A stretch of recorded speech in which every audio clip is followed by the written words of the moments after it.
Yeah, we got a couple guys in all. Nigel and Giovanni in first and second place, respect. In the chat already saying, how's it going, everybody? Hi, y'all. How you doing? It's Mikey Wine here. You guys know me as a Gundam Money Works, and this is part 5. We got a majority, not entirely, but a majority of the paint done on the this VF1D Macross Gerwalk commission, and today is going to be primarily just panel lines and touch-ups. I got most of the paint done. Like I said, there's still a few parts that I was having to deal with some seams and stuff like that, so those did get primed. And then that's just basically the arms, really, and then the hand that holds the gun pot. So that's. But other than that, everything is pretty much painted. And so, what's up, yo, G? Oh, old school's in. How you doing, George? Hey, old mofos. How's it going, everybody? All right.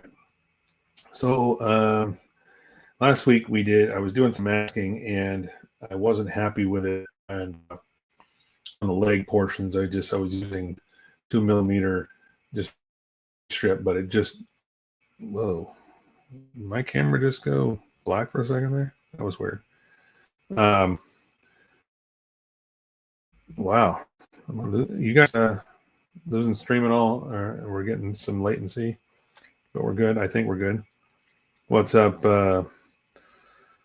Julius is in. I think still good. I don't know why. I saw it spool there a little bit, like it was buffering. But anyway, last week I did start some masking on the leg portions, and I just was not happy with the way it was laying down. So I ended up pulling all that back off, and I went with 2mm, the flexible masking from Tamiya, the stuff that's good for curves and some curved lines. And that worked out a lot better. So I still have a couple little touch-ups on some of those pieces, but most of the stuff is pretty good already and ready to go for panel lines. Seems very lagging on my end. Lots of buffering. Yeah, well, that's what I was talking about. Freezing. Yeah. I don't know why that is. We did just get a new router, which is supposed to be better from our internet provider. It's good now. Okay, better now. That's good. Yeah, I'm not sure why that is, but we're supposed to have faster speed and stuff like that. Anyway, so I'm just going to get going, and we'll show you what's going on down here. I got this piece. This is what we did last week, and then I got some new pieces here that I've got more on skewers over here also that I need to get going. After that, let's just go down. Might as well go down to a bit better now for good old George. That's because you're in Massachusetts. So I'm just going to blame it on your state. That's what I'm going to do. I'm going to say it's Massachusetts. It's their fault. It's your fault. Your shit's lagging. Faster speeds. So anyway, we did this piece last week. This is the top of the body section. Really came out very, very nice. And that gloss you're seeing is not a clear coat. That is straight up just from the gloss paint. So this will be nice once I am going to clear coat this before I do any decals. So those panel lines will be set and it'll be nice. The legs have not been done, but you can see masking looks like it came out pretty well. I did have a couple little spots that I had to touch up. I may still have a couple after panel lining, but we'll see. I just threw a few pieces on here. I've got another little a bunch of skewers here with some more bits, and including one of the wings that I have already panel lined. So you can see came out very, very well. I love the panel lines on Hasegawa kits. They are very crisp, even though they seem shallow. Like at times, you get kind of concerned about a shallow panel line and it gets washed away with a clear coat or something like that. These seem to hold up just fine. I did have somebody ask if I clear coat before panel lines, and my response is it depends. In this case, I've got high gloss paint, so yeah, mass holes are the best.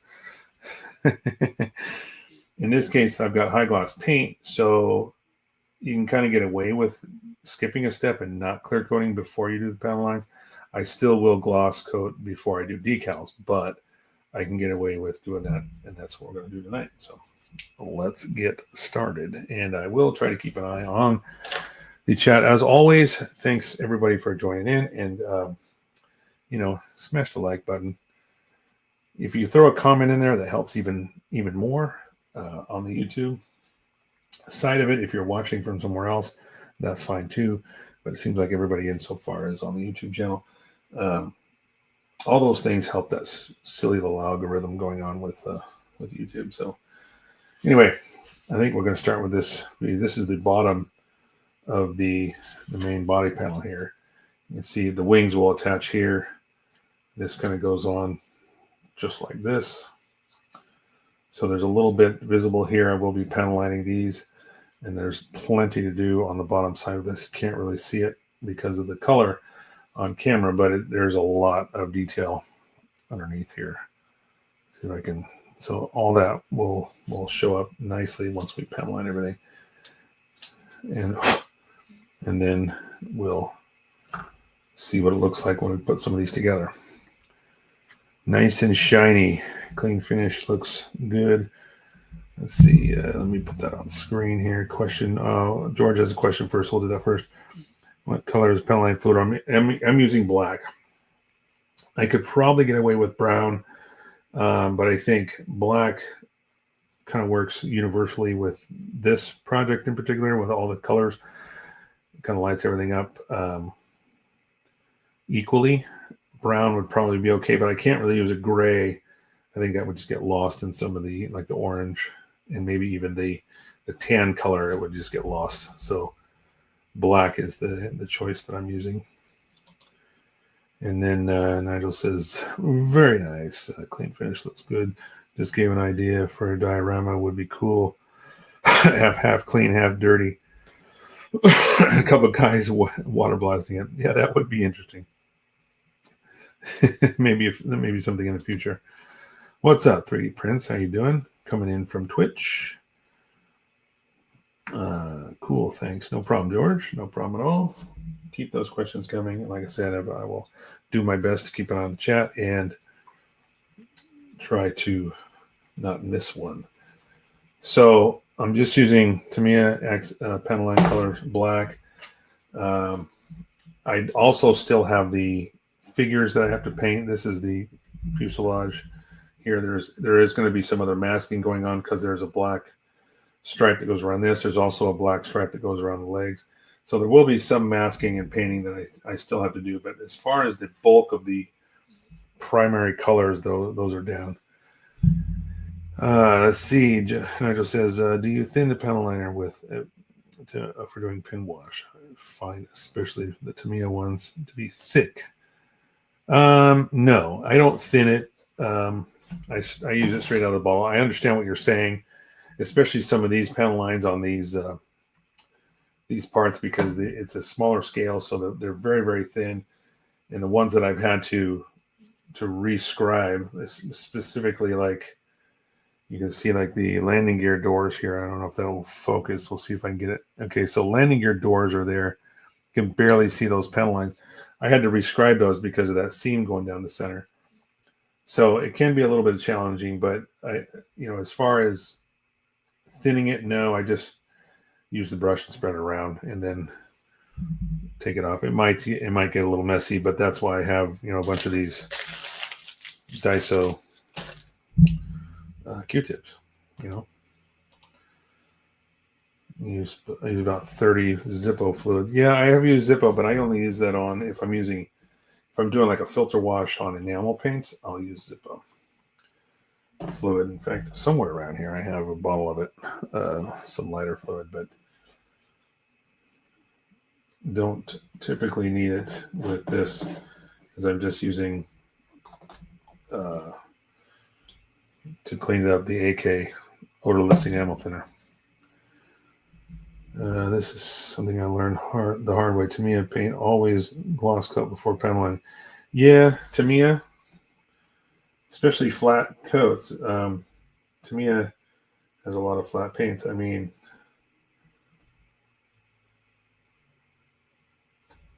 I guess you're right in one respect. I mean, if I was using flat finishes here, I would be definitely using. I mean, I wouldn't be panel lining for one. I'm going to move this aside a little bit. I would be gloss coating it first, because flat finishes definitely, unless you want that to bleed in there, like flat finishes will, the panel line fluid will just kind of bleed in. If that's what you're looking for, I mean, go for it. But if you want a clean line, you're going to have to gloss coat it first, or expect there to be some bleed through for sure. There's not a whole lot on this side of this piece, more so on the bottom, but I will be panel lining both sides. In fact, even these are the intake vents that go behind the other vents on the outside, and so I have to panel line those as well. All right. Didn't miss anything. Okay, we're good. Keep on trucking along here. The bottom side of this is going to be pretty quick, because there's not a whole lot, like I said, there's some details, but not very much.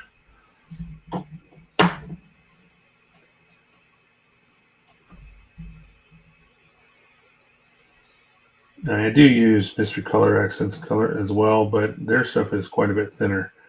So to Nigel's point earlier about thinning the panel line solution, I think with the Mystery Color versions, Weathering Colors and the others, I really don't, their stuff's already pretty thin. You don't really have to, you wouldn't have to thin it. I mean, like I said, I don't even do the Tamiya stuff, really. I don't thin it at all.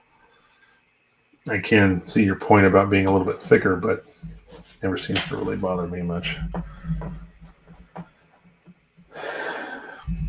Let's see. A trick to get around the tide marks when pin wash matte surfaces. First wet the area with enamel thinner, then apply the wash. Okay, I could see that. I can see that working. I just try to avoid it altogether, but in some cases it's fine with, if that effect happens, because it depends on the actual piece, whatever you're working on, the model. Sometimes it doesn't matter if you get that little bit of that, what do you call it, the filtering effect, when it kind of filters in or bleeds into that flat finish. Sometimes that's okay, but not for this. This is intended to be a clean build, so I'm trying to do everything as clean as possible. I still want those panel lines, but I don't need any rough lines or finishes, really. Hide this real quick.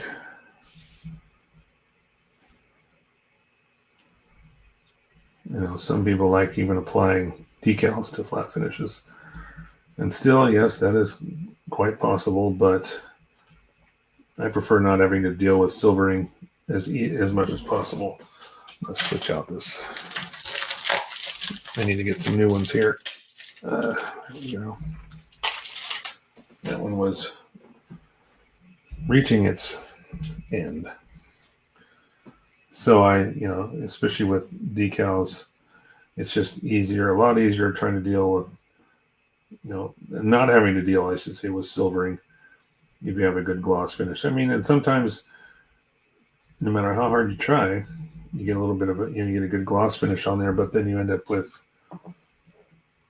some silvering. It just happens, but that's why you get a nice sharp razor, sharp knife, and you can allow your softener to go into those little pockets, those air pockets that are causing that silvering, and reduce that. Tide marks are great if you're making Navy aircraft heavy weathering. Yeah, like I said, it has its purpose, but in cases of like this being a clean build, I'm definitely not going to want to have that, what you're calling tide marks, that bleeding in of that and that flat surface. So I'm just finishing up this bottom side, and then we're going to flip this over. Like I said, there's not a whole lot to be done to this side of it because the wings and things are going to cover up most of this. But now we're going to get to the meat of this. Move this aside. Actually, I'm going to close this up because my big hands will knock something over and they'll end up spilling ball everywhere. So seal it up. I'll give it a quick shake and then we'll start on this, the back side of this.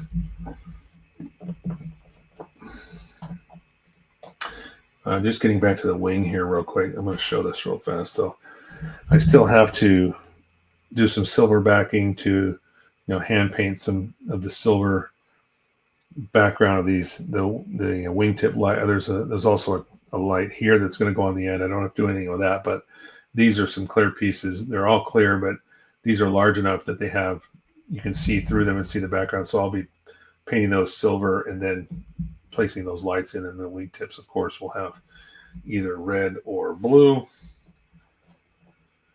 depending on their orientation, whatever is starboard and port side, I guess. Is that what they call it, even on the aircraft? I don't know.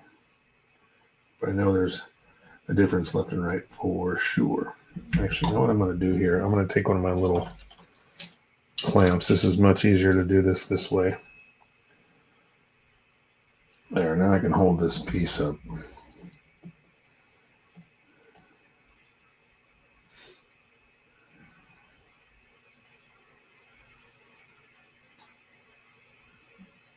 So everybody have a good holiday last week, I hope.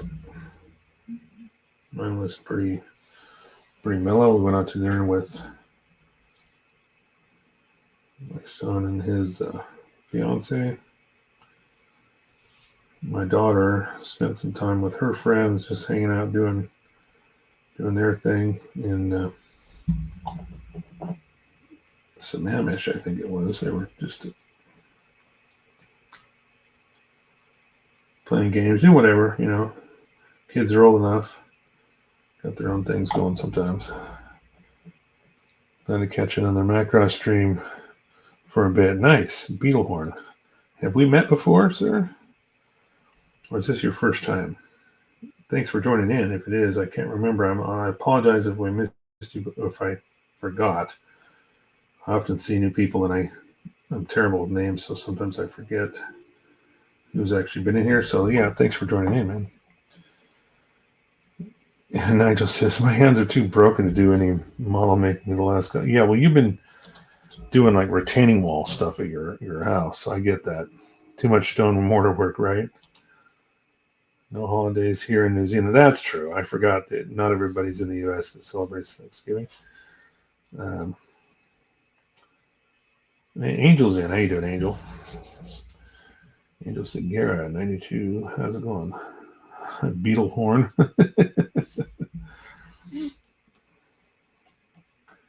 So yeah, for those of you that do celebrate Thanksgiving in the U.S., I hope you had a good holiday. Hope it was relatively trouble-free and relaxing. Although sometimes the holidays are the most stressful time of year with family members, I understand.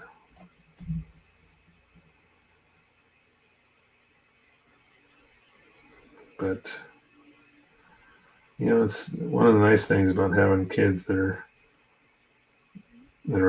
grown and moved out, living, out of the nest, empty nesters. You don't always have to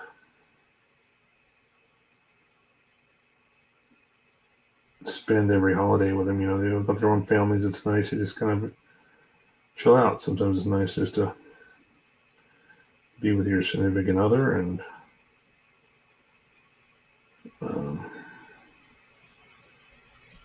your thing. You make modeling videos, but only. I'll put this on screen for you. Cold. Cold as hell outside. Yeah, it is kind of chilly, isn't it? You're around for one of the previous streams, but not for long. Just asked about different. Oh, that's right. Okay, now I'm starting to remember. You say I just make modeling videos, but I only do the Bandai YF or VF19 and 1/100 scale. Very cool. Yeah, hey man. If you're building scale models, welcome. It doesn't matter what you're building. It's all good. Hot here, 23 degrees Celsius. Oh yeah, you're talking about Celsius in your country. We don't do that here. We have the imperial system. We use Fahrenheit, Nigel. So I'd appreciate it if you do the translation for us, not make us get out Google. I'm trying to figure. Temper Builds, how's it going? Or Teamer Builds, how's it going, bud? Welcome in. I'm only giving Nigel a hard time because I know I can. He's been around long enough in this in the streams here to know I'm only kidding. But yeah, seriously though, don't make us do the math. 70 or 80. Okay, that's not hot. Come on now. I grew up in California where it's always 110 most of the time in the summer. And that's Fahrenheit, again, we're talking about.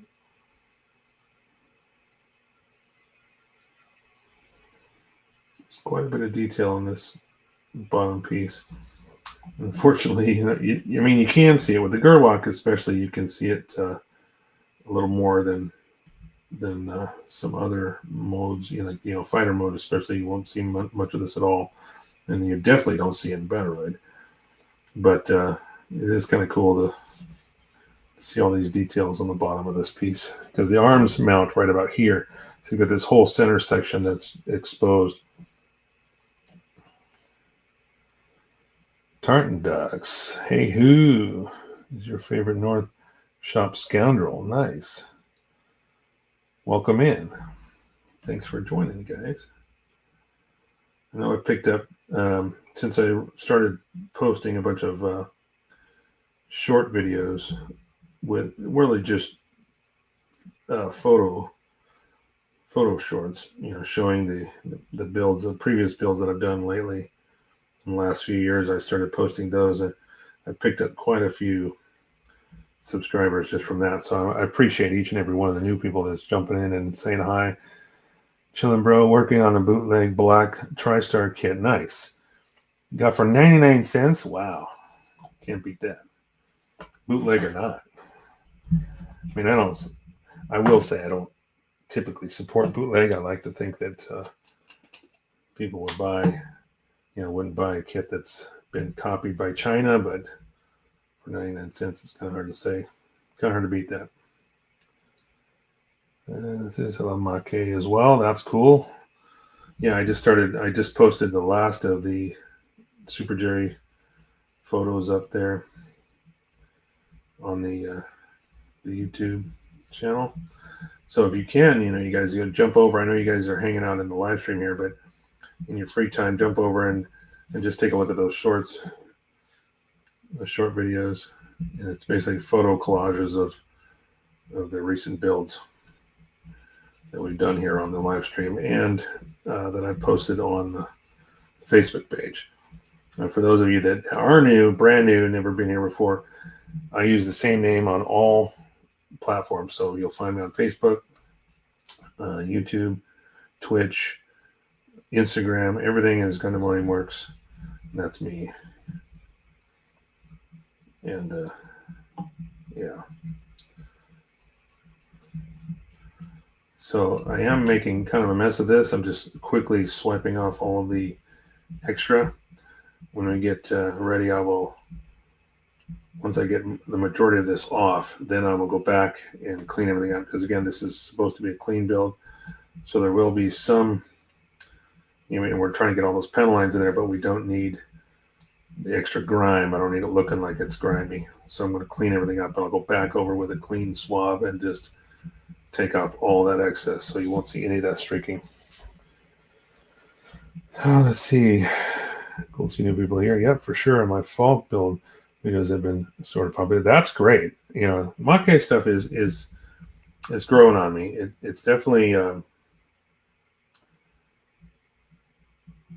it's definitely a fun genre. And I said that in one of the comments I made. Somebody was commenting on the Super Jerry, and it's definitely it gives you the ability, or it gives you the opportunity, I should say, to really do some serious grimy weathering. I think Mach kits work very well when you're griming them up. I'm going to cut the end of this off. This done. Chop that off. And then we're going to do some cleanup with just I'm using Daiso. These are the Daiso blue Q-tips. They have a round tip on one end, pointed on the other. Very, very nice. I'm spoiled by them because they don't lint. You know, they don't shred as much. I mean, if you have sharp edges, yeah, they will tend to shred a little bit, but they don't leave behind as much those little hairs, and they'll get into your clear coats and stuff. So it is nice. I like using them, but they go pretty quickly. So a lot of times I end up shredding the darn thing just because I'm moving real fast. Blackwash is best for such clean build. Yeah, I think so. I mean, and this is a Macross build. It kind of gives it that anime feel when you have those dark lines versus another color. And you know, I was talking to George earlier when he was talking about what color I'm using. I could use brown. I think brown would be the only other option other than the black in this case, because the grays, I think, no matter how dark gray you're using, it would probably get lost. So we're almost done with this piece here. I'm still doing the cleanup and taking off any little excess to make sure that there's no streaking. It's just straight up just the panel lines. That's the only thing we want left. And we're done. It looks pretty good so far. All right, so you remember that looked like before. Now you can see everything kind of lit up. Got just a touch more to do here, but did you order more? Find them local. What are we talking about here? Chipping on my phone.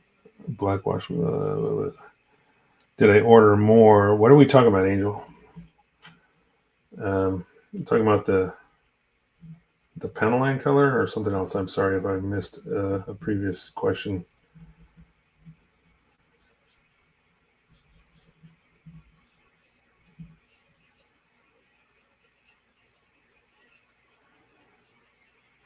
Oh, Q-tips. Yeah, I found them actually on, I think it was eBay. I found a seller that was actually selling them on eBay, and I bought a bunch. I went to the Daiso store that we have in Kirkland here, but they did not have the same. They didn't have the blue ones. They had black and some white ones that were just round tips on both sides. And the black ones, at first, I thought they might be nicer, but they were softer, and I think they shred very easily. And they have their purpose. I think maybe that's a way to put it. They serve a purpose, but just not for everything that we're doing here. I think they were just too soft, and they kind of just fell apart a little bit too easily. Probably good for maybe using them for pastel application, maybe, but not for cleaning up panel lines, because it seems like, especially the way I'm pretty aggressive with this stuff, and I'm scrubbing these surfaces with these Q-tips, so they need to be fairly dense, and I think those black ones are just a little too soft, and they just kind of come apart too easily. All right, I think we're good there. I saw a couple more pieces I needed to or a couple more bits I needed to kind of clean up. But there's a little bit more and a little dot. Nice thing about this is if I miss something, I can always go back. The enamel thinner will pull this, even if the panel line color has a tendency to really cure, you still can go back with some enamel thinner and it will take it up. Giovanni says, I had a great Thanksgiving. My oldest, his son is 12. We ended up, Tamiya ones are great but expensive. Yep. As far as Q-tips. And we ended up the weekend going to LA Auto Show. Nice. Yeah, we had the Seattle Auto Show up here. My work was giving away some tickets for.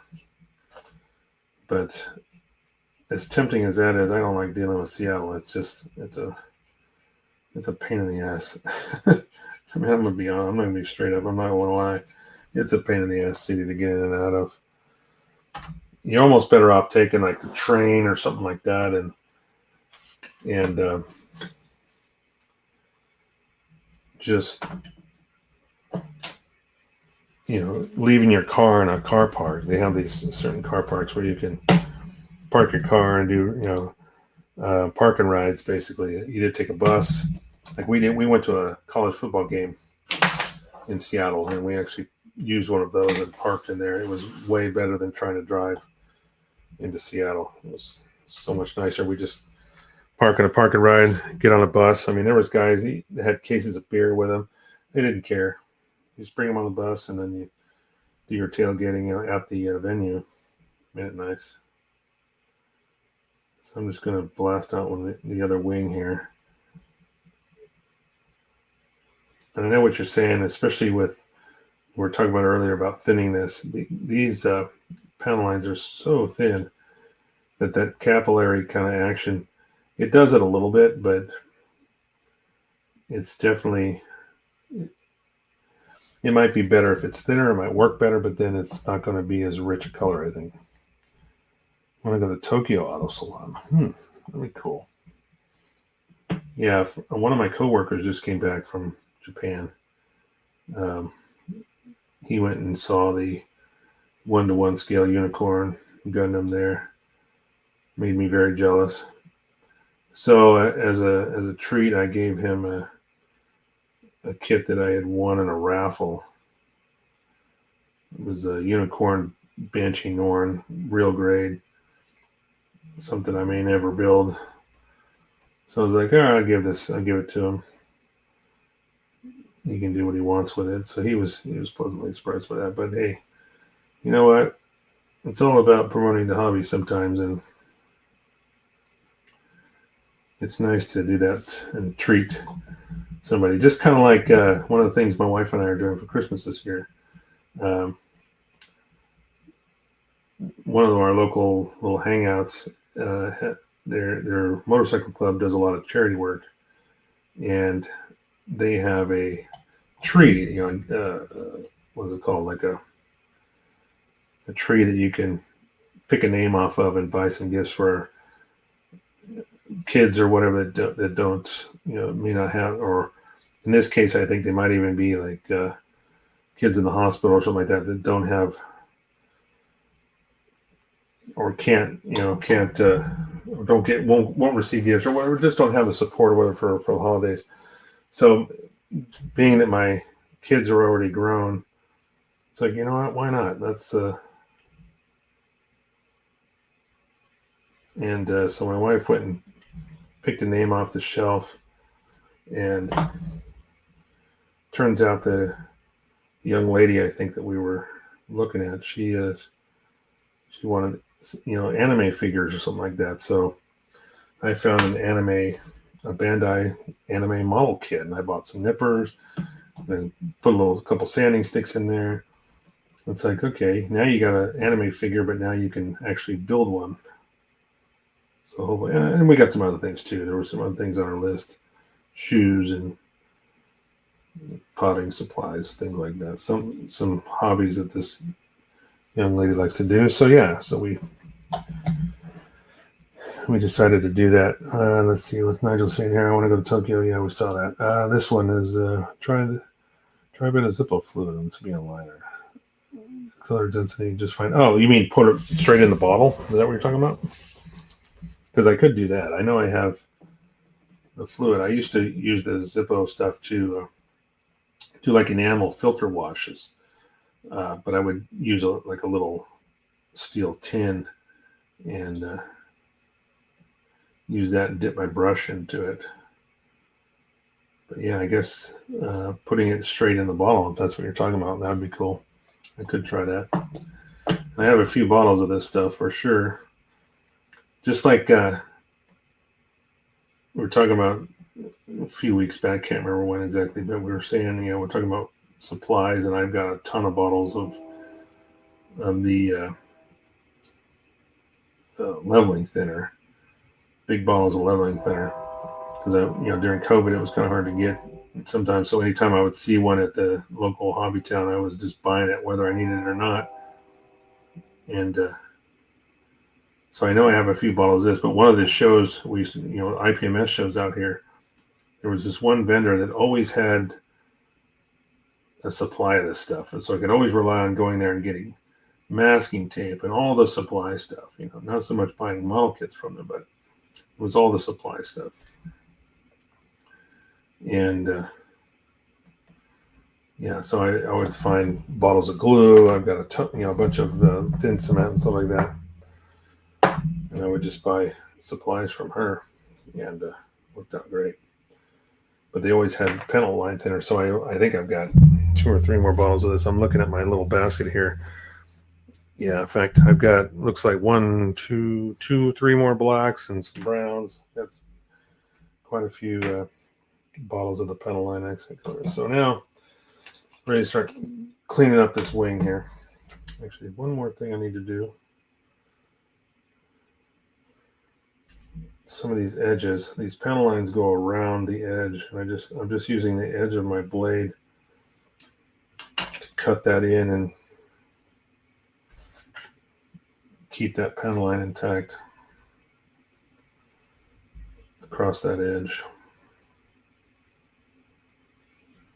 And a lot of times what I'll do like this, I'll just go in and wet the whole surface with the thinner, and then come back over it, and then it take off the excess. And the initial pass just kind of loosens everything up, and then going back over it.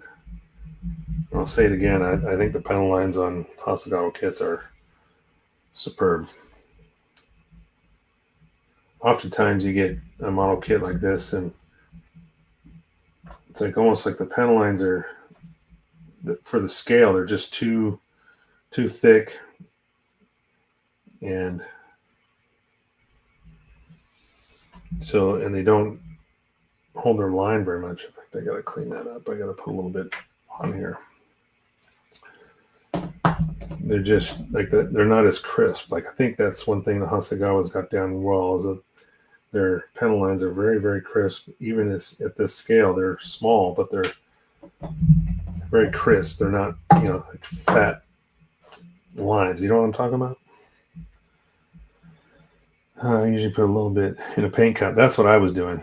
But then again, I was, like I said, I was doing that for enamel filter washes. Was I put a little bit of the Zippo in a little one of these little guys. These little.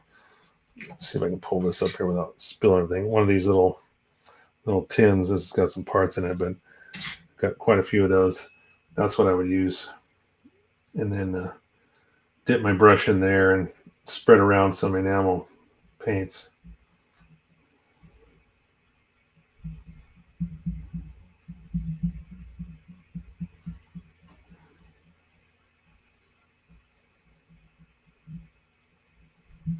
Just cleaning off the top of this wing now. Now this looks grimy. I mean, if I was doing a weathered kit, I would leave, I'd kind of go in this direction, and the streaking would kind of go along those lines of normal. When the aircraft is in flight, you've got a lot of those streaking lines that go through or go from front to back. But in this case, we're just going to clean everything up, because obviously we're doing a clean build, right? Hasegawa has exceptional mold quality. The surface finish is fantastic. Yeah. I mean, Tamiya is right there too. I think Bandai, some of the smaller scale Bandai stuff suffers a bit from, you know, those thicker panel lines. But I think if you can pull off at this scale and make these lines a lot smaller, but still very crisp, that's where, you know, and Bandai is excelled in other areas, especially like, just speaking of that unicorn kit I was talking about earlier. You know, those real grades have those runners that are, like, especially for the inner frame, that are just all one piece. You know, they're even molded in different colors, but they're all connected together. The hinges and the joints and stuff, all connected. It's just unreal. But in some cases, the smaller scale stuff, their panel lines suffer a little bit, I think. But it depends on the manufacturer. All right, so now we're not working on another piece here. Let me need to take a sip here.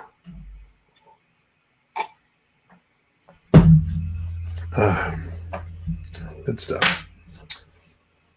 Doing too much talking, and I want to do this little. Oh no! I hit my little piece. Dumped all this stuff off. It's all good. These are the foot sections. Those are, I've already panel lined them, so I'm just going to display those. I want to do this little fin. This is where the fins fold up on the backpack, but I want to do one of these legs first. I think I want to at least get one of these done so I can see, so you can see, everybody can see what they're going to look like. So let's see here if I can, I don't know if I can grab this. Yeah, I might be able to. There we go. Just going in and grabbing the little polycap joint in there where the foot attaches. And I've still got to, there is again a black strip that's got to go all the way around this right at the top. About 3/4 of the way up, there's a black line. So that's going to be masked up. But I think once I do all the panel lining, then I can see if there's any touch-ups I need to do between these colors, the color separation, and then mask that stuff up and paint it after that. So at least that's my thought behind that. The cockpit probably has the canopy, or cockpit fuselage area has probably the most concentrated set decals in one area. So that's really where that looks nice. Once you get most of the panel lining done, and then start laying down decals. But I think what I am going to do is, even though this is high gloss paint, I'm still going to clear coat. Once I get all these panel lines in, I'll seal them up with the clear gloss, and then I'll be ready to really. I should have a nice, very, very smooth surface to do my decals.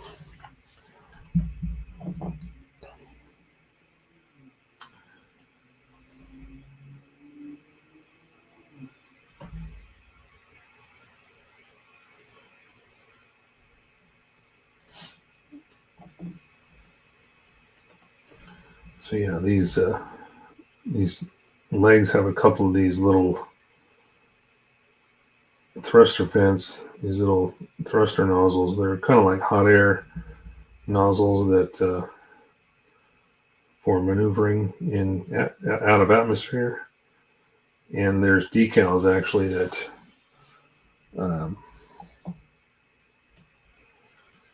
will go over these. So I am panel lining them, but I'm not worried too much. See, like right there, I've just filled that in and made it all black. It's okay if once I clean that off, it's probably going to take up most of that panel line, but the decal will fill that back in. I'm just going to spread it around because I know it's going to come up with my Q-tip, but That way, when I put the decal down, the decal will fill in that black area again, and it makes it much easier than actually trying to paint each one of those, and make it look nice and clean. Like, for instance, there's one here at the top of the leg. I don't know if you can even see that. Yeah, it's kind of there at the top. So we'll outline it at least, and then this way that it'll give us a reference when we do put the decals on. And it'll help you line that up, because there's an orientation to it. That little crossbar that goes through the middle, that vent is thicker on one side. So the decal is kind of indexed that way. So when you put those on, it kind of forces you to line it up properly. Otherwise, it won't look right. EDM, electronic discharge machining, spark erosion method. What is that? What are we talking about? Hasegawa, Tunein, and Bandai all use traditional CNC machines, molds. I'm going to put this on screen instead of reading all this. I mean, I'm going to read it anyway, but at least everybody can see it, the ones that aren't on YouTube. Tunein and Bandai all use traditional CNC machine molds. All these new companies like Mang, Kitty Hawk, Trumpeter use EDM machines. The surface finish is not as good. Okay. Yeah, I could see how a very precise CNC machine would produce a better result. I think I would agree. I can see already that there's a few of these pen lines for the lining gear that I'm going to have to again scribe. It was a struggle, if I'm being honest, because they're so very thin. It was really a struggle too. It was like I would scribe a line, and the line would try to deviate from the actual line, and so I'd have to sand it. In some cases even patch a little bit, patch a line, because my scribe deviated because it's just so thin, and I would go back and redo it. So I did. It was a struggle. It was a fight to get those back in there and make them look nice. But I can see already that the paint is, because they are so shallow, and I tried to make them deep enough that they wouldn't require rescribing, but the paint is kind of filled in a couple of those thin lines, so I will have to go back and rescribe them just so my accent color will get in there and fill them in. Because those linear doors, even though it's kind of a minimal detail, but it's nice to see that on the front of the leg, especially in a Gerwalk, because those are going to be facing forward at this point. Take that off before. There's supposed to be some way for me. I was looking at an update from StreamYard, and I don't know if it has to do with comments on the screen, but there was a way to post stuff on the screen and have it disappear after a certain time. I'm still trying to figure out how to set that up. And I don't know if it has to do with comments, because that would be nice. I could highlight a comment on screen and then leave it there, and it would go away in like a minute or so or whatever. Give us time to talk about it, and then not have to worry about losing it if people start commenting and it would almost scroll out of view. There's quite a few lines going around this thing. I guess I can do around here too, even though this will be blacked out. This rectangle section, that has to be blacked out. Because there's a couple little bulbs that go back there. And then there will be a clear piece that will go in here, but that will also be backed. I'm going to paint that silver behind it. This little light, there's like a trapezoid shaped light in the front of the leg. It's like a landing light, but when the legs are folded down in Gerwalk, it's going to be very visible. So I think I got a little heavy on the pen line here, so I'm going to take off some of that there because we'll be doing a decal over that anyway. All right, ready to start cleaning up. So let me clean this part up. I mean, like you said about using pen liner, positioning decals, use them help masking. Yes, in fact, I've actually primed the canopy in black. I'm going to bring that part over here now. So the other day, last week, I think I showed this as paint, or I had it masked. Now it's been primed. Now it is primed in Gaia Notes. They're premium black finish, so I probably could just leave it, but I will end up using a nice gloss black and then flat coating over that to keep the colors consistent with what I've already got. So rather than just leaving it primer, which probably, I mean, it would work, but it's kind of not what I want. So I will end up going with a gloss black over that just to set that finish in, then pull the tape.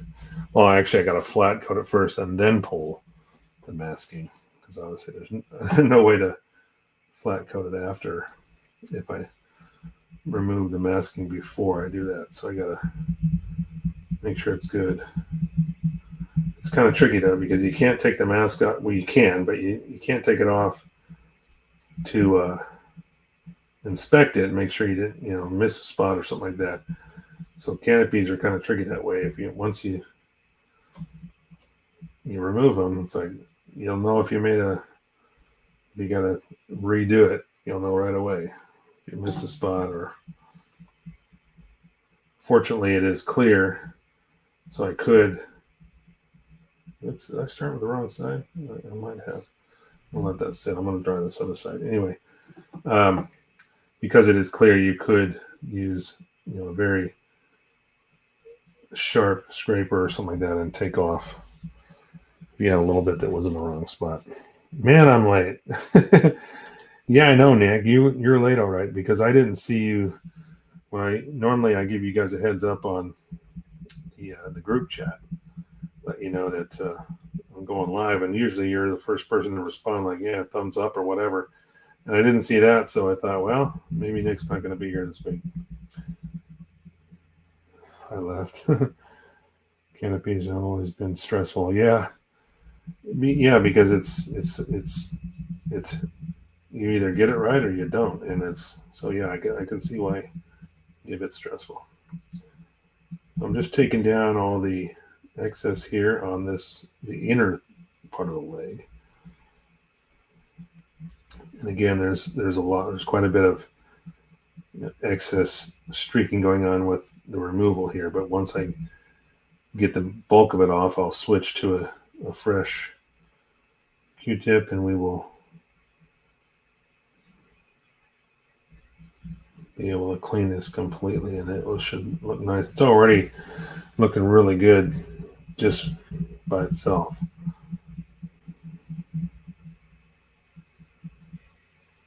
Yeah, I do have a couple of these panel lines where the landing gear doors are that are going to have to be scribed a little bit, but I may actually use just a razor and just kind of go across it because it's so very thin. It doesn't need much. I mean, I've been using a 0.1, even a 0.075 in some cases to get something like that's how thin it is. It's not even it's such a thin scribe. And of course, the plastic density has something to do with that too, because sometimes you get a kit that, and George knows this, you get a kit that has really soft plastic. It's almost impossible to scribe because it just tears up the plastic itself. No matter how sharp your chisel is, you just end up just destroying the surface, and then it's hard to get back. And that's what I was struggling with too. I had a little bit of the lines were deviating, so I had to kind of fill them and rescribe them, and they're there. I mean, for the most part, they're there. You can kind of see. Let's see what it focuses. So you can see how they're there, but there's a couple little spots that need to be rescribed. And once I do that, it should look really, really nice. But now this is the inner light, looks good. And again, this line, this pair of lines here, that will be filled in with black as that goes all the way around. There's a stripe that goes all the way around. Nigel says, fine molds of Japan now making canopies with a separate framing mold to eliminate masking. Nice. That's cool. It's kind of like I was impressed with something similar when I was kind of excited to build that dog room kit, because it had the same kind of thing. It had a separate canopy that was had a frame and everything like that, and one of them was already painted. Actually, it wasn't just a frame; it was the actual glass, but it was already painted. And I thought, man, this is cool. But just the rest of the kit was just junk. It was the only thing that was nice about it. Everything else, just the fit was horrible. It was one of the very few times that I've ever said, you know what, I'm going to put this back in the box. I'm not going to build it. I just couldn't do it. I was doing that on stream too. I was right in the middle of it. And 1 week I did a couple episodes, and then the next week I already came back ready for part 3, and I was like, nope, we're not doing it. Sorry. Just giving up. That was bad. Especially with max factory or minimum factory,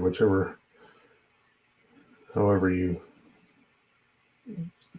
remember them by. But it was just, should have been better, could have been better.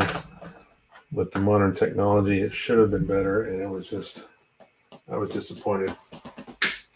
Now it's still in there, and maybe someday we'll go back to it, but I don't know. You couldn't even snap the thing. It was like I could see just like, let's just put it together and we'll snap build it and then not paint it or whatever.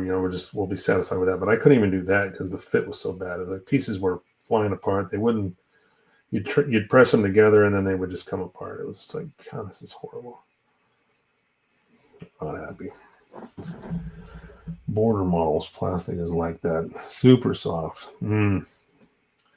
Yeah, George, if you're still in the room, I don't remember what kit that was. You know which one I'm talking about. You were dealing with something. Oh, I think it was a Gundam kit, if I'm not mistaken. But you were trying to scribe something on one of the swords or something like that. And it was just, you were struggling with it. And I remember you trying to scratch build something, or you tried to, at the end of it, you just gave up and tried to make your own. But I can't remember what kit that was. But I don't know who the manufacturer was either. If you're still here, maybe you can remind us of that. All right, so both sides of this look pretty darn good. Here's the outside.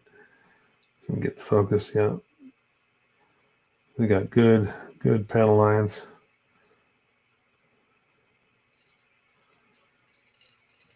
And then I still got to do some work on the front there. You can see where those doors, the lines aren't.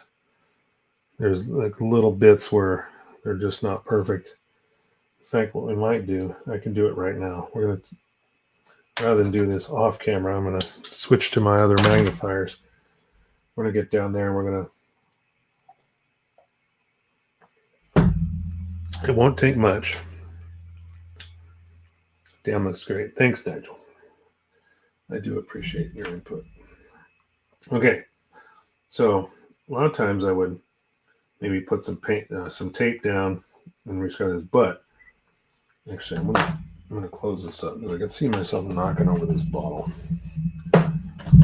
Speaking from experience, am I? So in this case, because there's just like a little bit of a gap, I'm just going to take my blade and run it across. I don't really have to do this up here because that's where that black stripe is going to go all the way around. So I don't necessarily care about that so much. But these where the doors are, because this line intersects. It's kind of like a funky shape. So I'm just basically pressing my blade down in there, and it's lighting up those lines even more. Now you can see they're completely intersected. Before there was like a couple little spots, and it was just where the paint kind of filled in as I had to sand and rescribe. It just kind of filled that in, but I'm just taking my blade and running over the top in line with those where they're supposed to be, and then we'll go back and we can put some pound line color on there, and it should fill that in completely. So now that we just use that sharp blade, and again, it's got to be a nice sharp blade.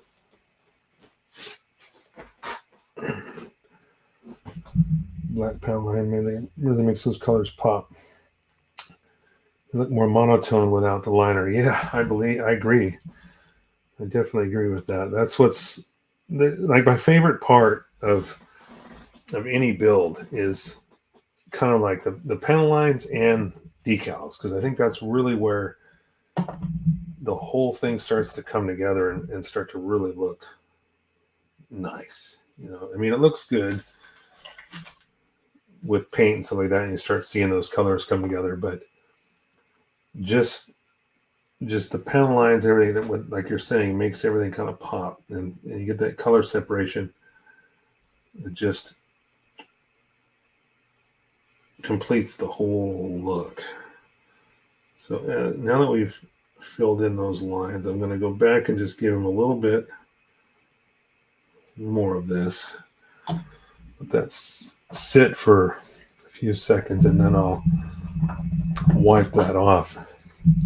In the meantime, now we've done one of the legs, I think I'll do this little back fin section here. Not sure if I can grab this. I love these little, I bought these at, I think, Lowe's. You find them in, I can't remember what section, but they're little clamps. And sometimes they can be a bit too tight, like too grippy. If you're trying to use them to hold a part together, sometimes they're too much pressure. But for things like this, where you need something to hold something in your hand, but still be able to work around it, it's kind of like using one of those Warhammer, those little things, those little clamps that they use for holding little minis. That's what I kind of equate that to. It's kind of the same thing. But, all right. So, well, this is almost dry already. Give it a few more seconds. I'm going to, in the meantime, I'm just going to put the liner on this piece, and then we'll get to cleaning that. And it's kind of like an assembly line, Put a little bit on. And while you're waiting for that to dry, move on to another piece and come back to it. So this definitely has some really thin, really thin pen lines, especially right across the edge of the front edge of this. This piece might actually need some touching up. And there's actually another little light on the tip of these wingtips, right on the back corner of these wingtips. There's a small little light that I'm going to have to paint a different color. I think they're red, actually, like a clear red. So I'm going to go back and I'll hand paint that, because it's such a small little light. It's not even a clear piece because it's so tiny. They're just basically molded in. The lights are molded into those wingtips, kind of like the wingtips on the actual, this is on the tail, what would be the tail of the aircraft, but I'm talking about compared to the wingtips of the normal wingtips. They would be. That's why my posts on paint on plastic. Wait, what was this? That's why my posts on paint on plastic are about getting it right, contrast and right, matching the colors. Yeah, a lot of times too, the photographs, um, depending on the lighting and stuff like that, you can really get a much better picture, or a much better image, as long as the lighting is right on the picture you're trying to take. I've seen some builders, that even though the paint is probably really, really nice, it's just whatever camera they're using, if they're using a phone or poor lighting, you can't fully appreciate what you're trying to look at because the lighting is bad. So I think sometimes I do a lot of all my photos, in fact, with my phone, but I did just recently buy a digital camera. So I'm trying to learn the ins and outs of that and try to take some nicer post-build pictures, So I think I got most of that. It looks like it looks like a hand-drawn anime cell. Not doing that. We're just putting pen lines down. We'll see if hopefully because these are really, really thin, really, really shallow pen lines. So I'm hoping these show up when we start cleaning it nicely. If not, I might have to again run that blade over some of these lines just to kind of just give it a little bit more grip for that pen line color to sink into.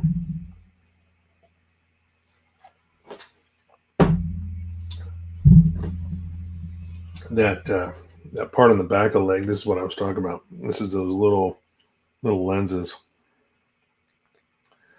So they're all painted silver, and then they've got clear red to light them up. Those are kind of like brake lights, really. But those go on the back of the leg.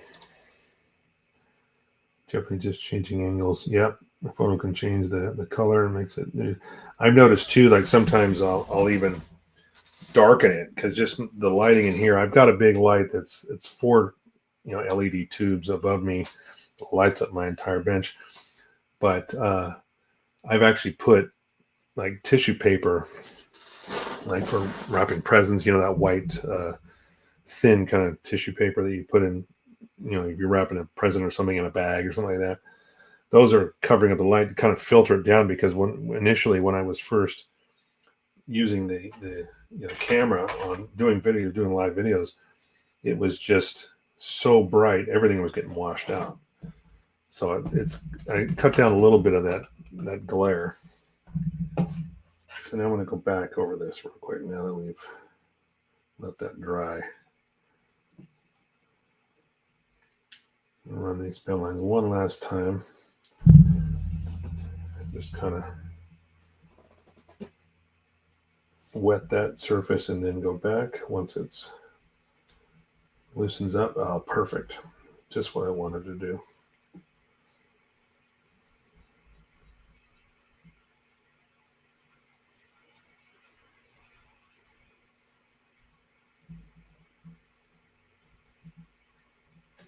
Okay. So now those doors are perfectly outlined. I'll have to do the same, I think, with the other leg as well. I noticed a few spots after I had painted that tan color over.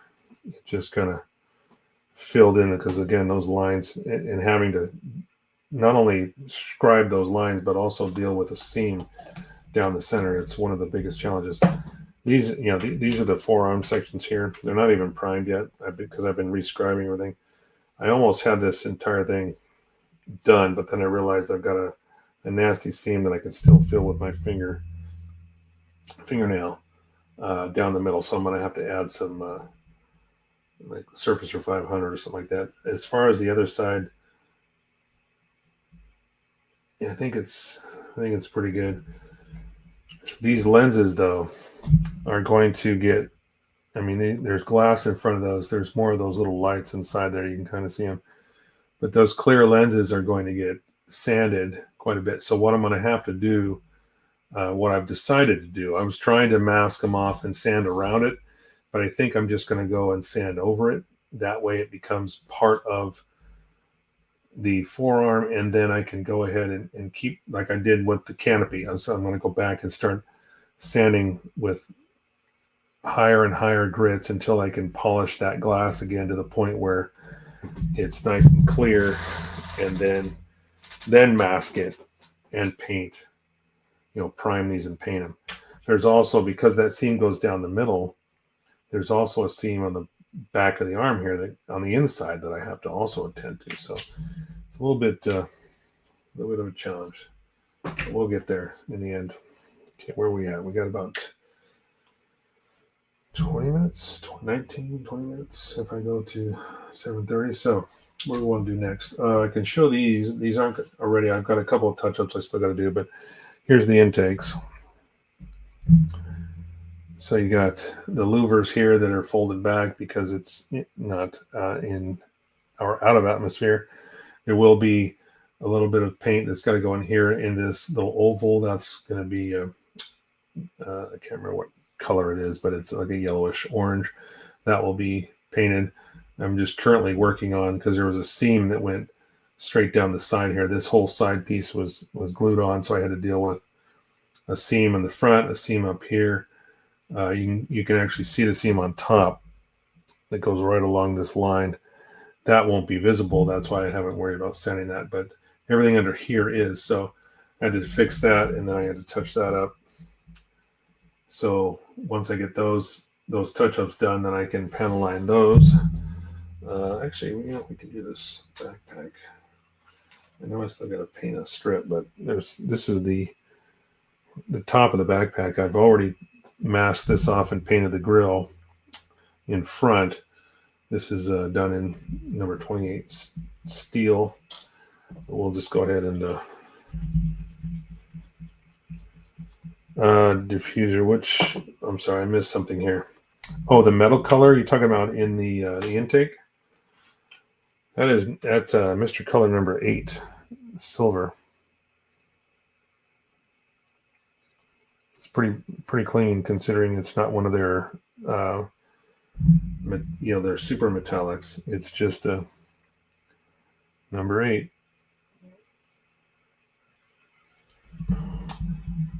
which is their standard, just straight silver. I've had a bottle mixed up for. Oops! You know what I got to do first before I got to clean this guy up, right? This is all dry. Let's shove that aside. We'll pull this back out. See if I can finish it with what's left of this Q-tip here. So I did the bottom side first. What I do, like I said, I just wet it, get the Q-tip wet, go over the whole surface, let it sit for a second. Well, very similar to Tamiya LP11. Tamiya, yeah, probably. Well, it looks like they're gonna work just fine. I was kind of worried about the panel lines on this, because this is some very, very thin, very, very shallow panel lines on this fin. But it looks like it's going to pick them up just fine. Of course, I will have to go back and clean up the grimy look to that, because all I did was really just take off the bulk of it.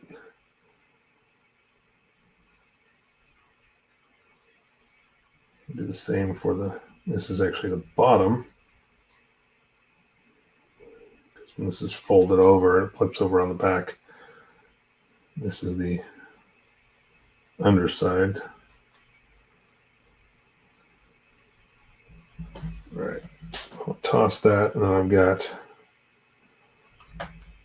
pull out another few of these Q-tips here. They just kind of split down the blister pack down the middle. All right.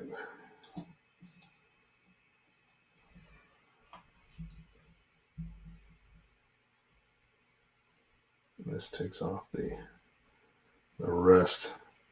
Gives us a nice clean. Looks like I got a little bit of touch-up, a little bit of paint touch-up to do. My masking was not perfect, so I have to go back and, whoops, that's what I was afraid of. This little thing is like, it's really hard to, there's a very small tab. I'm just going to do it by hand. There's a really small tab that kind of to grab onto with a clip or something like that, and it's not easy.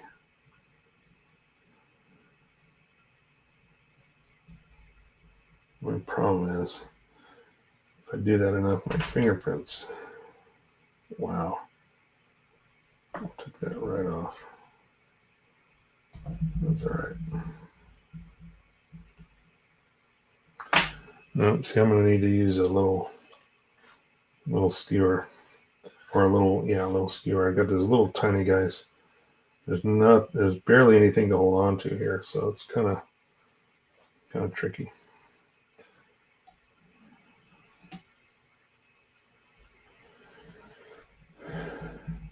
Do you use any of these chrome paints or pens? I have not used the chrome paint pens. I have seen them,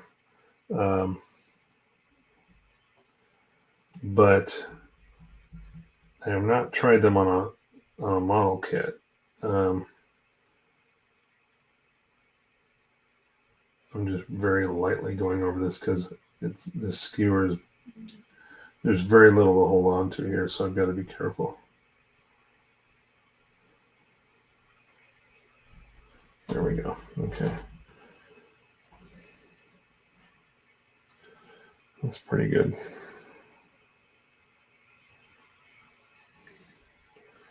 Okay.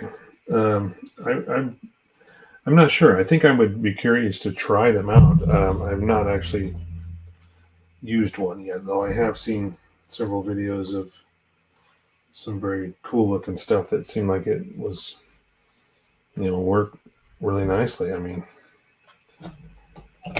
the biggest thing is using it because of the pen. It's kind of hard to get that. I don't want to see those pen lines. If it flows nice and smooth and then leaves you a nice chrome finish without any kind of streaking or anything going on, I think that would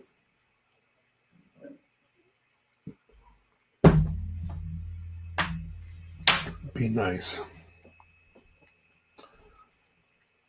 Let's see. Super glue, 600 grit sandpaper. Sandpaper to the jaws of all spring clamps. What are you talking? What you mean? What are you talking about, Nigel? Super glue some 600 grit sandpaper to the jaws of those spring. Why would I want to do that? Just to so it holds on better? Is that what you mean? I guess so. I guess I see what you're saying now. Yeah, I guess that makes sense.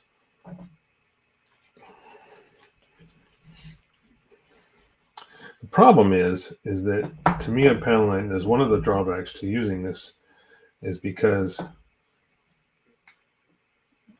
it's an enamel-based fluid that, in some cases, if you use too much of it, it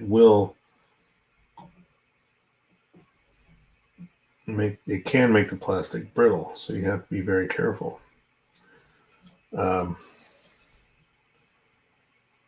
And just holding that on that clamp, when the clamp came off, it took off this little tiny alignment pin. Still some of it there, but it's not going to cause me any issues with the assembly, as I know, where it lines up. But it's kind of crazy. You do have to be careful not to just saturate, especially like if you're. I noticed it the first time when I built my first real grade. You get that really small scale with a bunch of tiny pieces. That it's like master grade technology shrunk down to 1/4 scale, and I noticed that I was putting a lot of this pen line accents color on there, and then cleaning off. But the problem was that it made some of the armor pieces, the little tabs, little things, it made some of them kind of brittle. and ended up I had some pieces break. Not just the armor. I'm talking about the outside, armor on the kit. And that was the first time I'd ever experienced that. And I just realized it's probably because this put too much of that panel line color on there.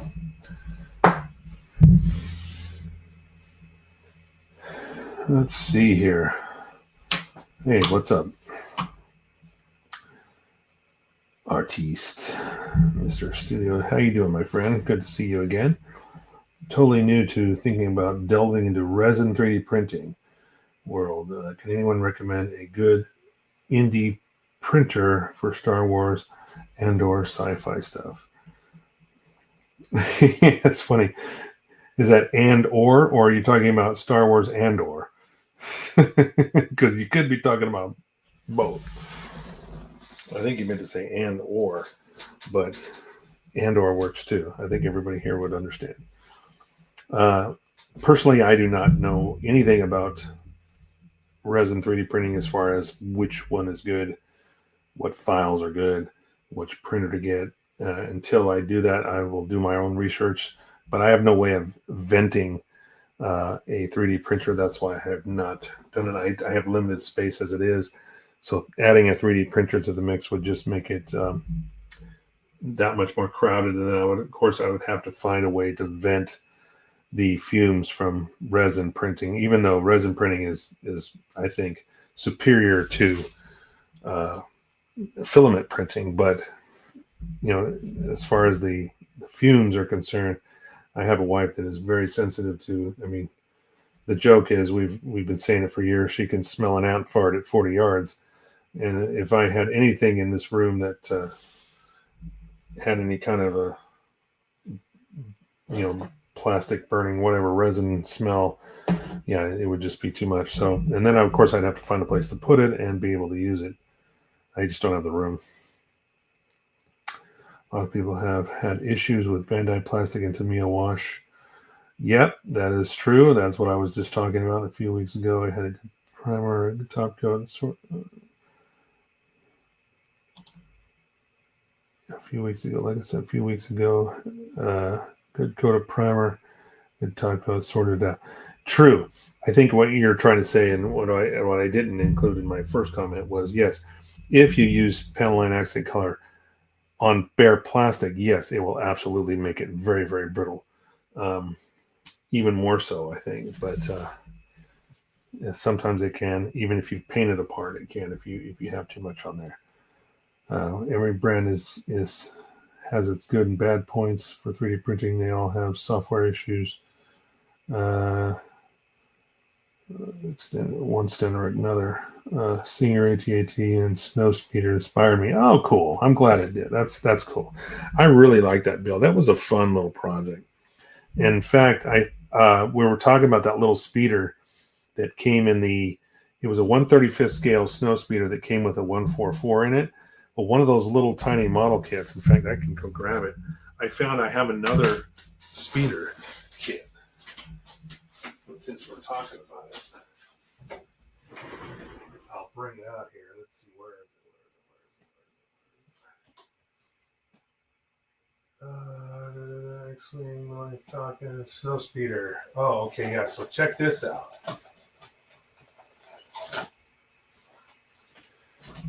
So, check this out.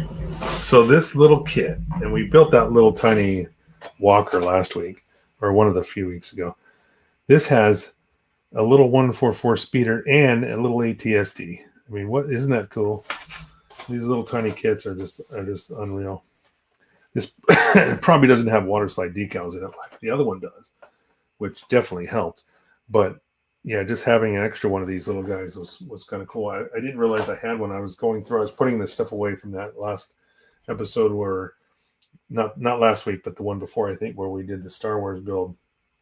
And I was like, oh shit! I actually have a little speeder. I actually have one. It was cool. Thanks, Nigel. Yep. No worries, guys. Thanks for being a part of everybody's, fun and build. And the community here is by far one of the best, communities you can find anywhere. All right, we're going to clean this last piece up real quick before we finish for the night. So now that I've got, oops, I got a little extra, a little too much. Again, I'm not worried about these little vents because I'm just taking out the excess here, because those will have decals over them that will fix all of that and make them look nice and crisp and clean. These are by far some of the shallowest panel lines on this entire kit. And they always are. For some reason, these backpacks are just unbelievably shallow. And you can't just trace them because they have round edges and round corners. It's like, I think I am going to transfer this, though, to one of these little clips because now I can hold it better. I was holding on to that skewer and it was just not working out. Leo, what's up, dude? I remember in chat from Denmark. Nice. Very cool. We got a guy from New Zealand in here. We got Denmark. Cool. We got all sorts of people joining in. Thank you so much for joining. Struggling with joints of a 1/6 Bandai Stormtrooper. Not that nice. I built, in fact, the little model kit I just showed a second ago was one of the prizes I got from winning a Star Wars competition from Bandai. It was their Galactic model competition several years ago. And I used two Bandai Scout Troopers, okay? And one thing I did notice on those, any of those figure kits is that the joints make them look a lot like an action figure, really. And so what I did is I used epoxy putty. Once I figured out their poses, whatever pose they were going to be in, I glued them in place so the joints wouldn't move. And then I used epoxy putty to fill in those joints and make them look like realistic joints. So I did the ankles, I did the elbows, and then I left the shoulders and the hip joints alone. That way I had a little bit of flexibility, not so much that I needed. I got them close enough so I didn't have to move them around much, but I had a little bit of flexibility in case I needed to move them just slightly. And if you want, the last minute here, I've got a couple of minutes, I can bring out that kit out of the cabinet and you can see what we're talking about. So I'm going to try to do this. This is going to be a little bit last minute, but hang on, Leo. See if we can show you something real quick here. Let me try to slide some of this stuff over. I'm going to go grab that project out of the cabinet here and we'll show it off here. Just a second. All right. Let's see. Where is it?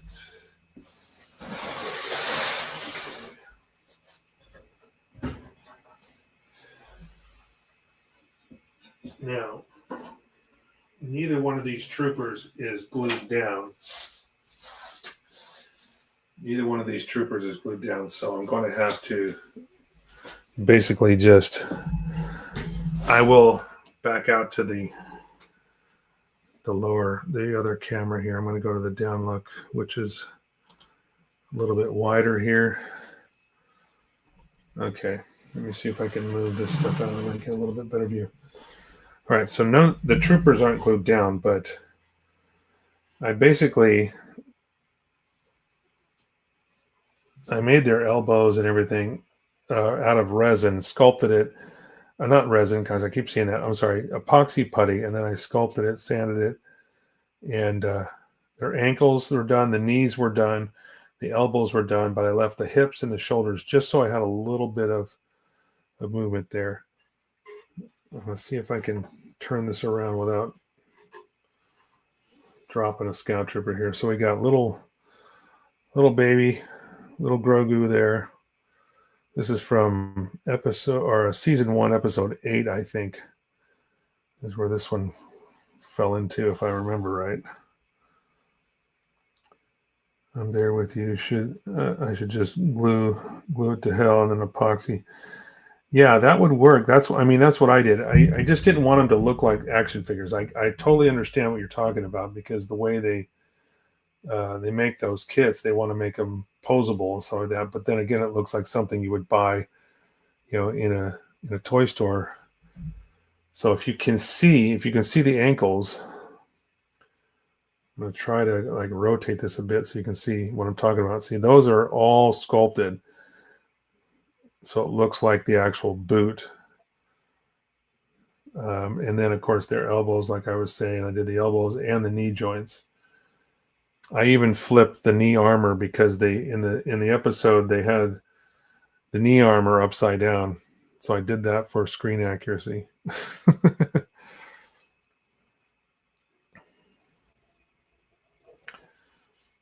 Then I've got the two Scout bikes done in the white scheme versus the Forest of Endor scheme, which was the brown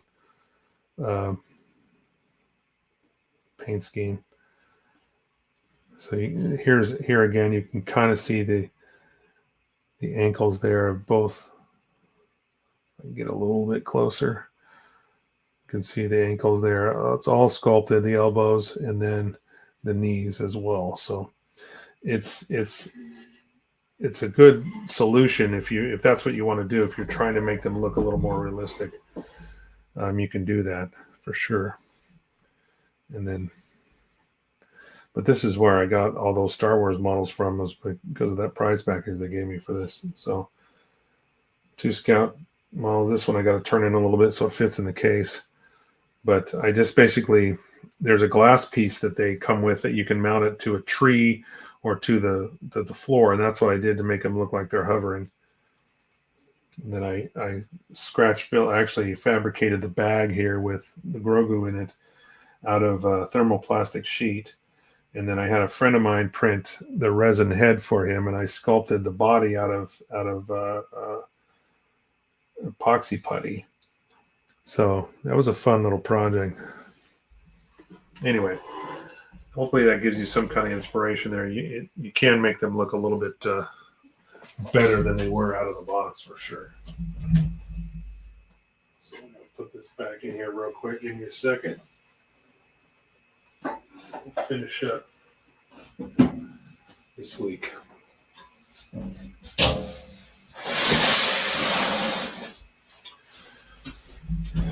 All right, boys and girls, we're running over a little bit, so I'm going to finish things up here. So definitely appreciate each and every one of you joining in. I'm going to go through. Let me hide that comment, and we'll go through. I have mine standing in TK421. Right, your post. Nice. With their right arm. But they go to.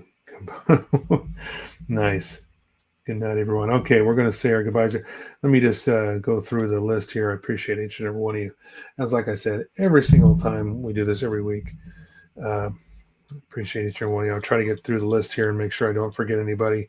Nigel was the first. Giovanni, and shortly after that, George popped in, and then we had Julius.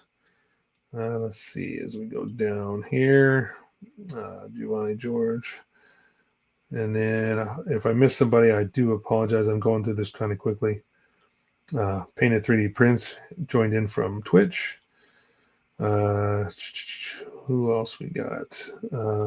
Beetlehorn. Beetlehorn jumped in on the YouTube. Good to see you for the first time, or second time for that matter. And then Angel Segura jumped in. Nigel Beetlehorn.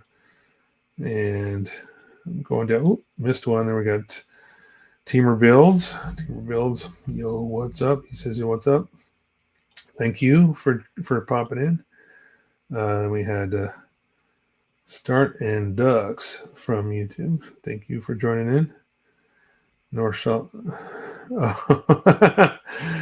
It's your favorite North Shop scoundrel. Well, I know who that is. That's got to be Tyler. or Steven. Could be Steven. I don't know. Yeah, that's a co-worker. Team Rebuilds is in. Again, as we go down the list here,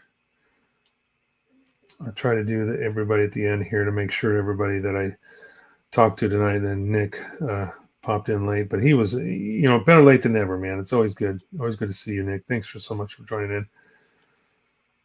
Let's see. So I try to say hi to everybody that was able to take the time to actually.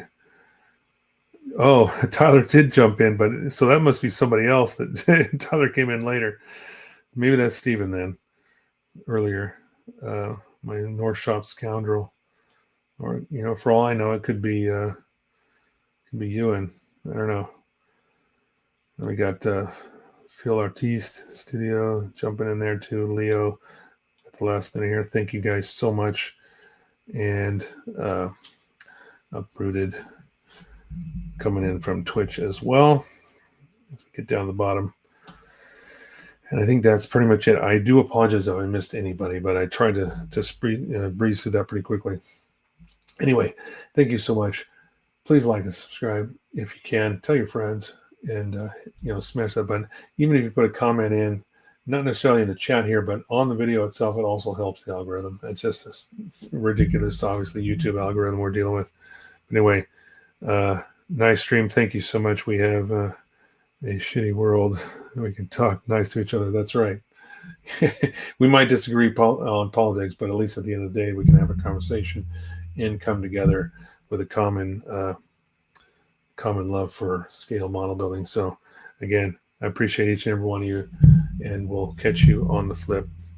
Take care, guys. We'll see you soon.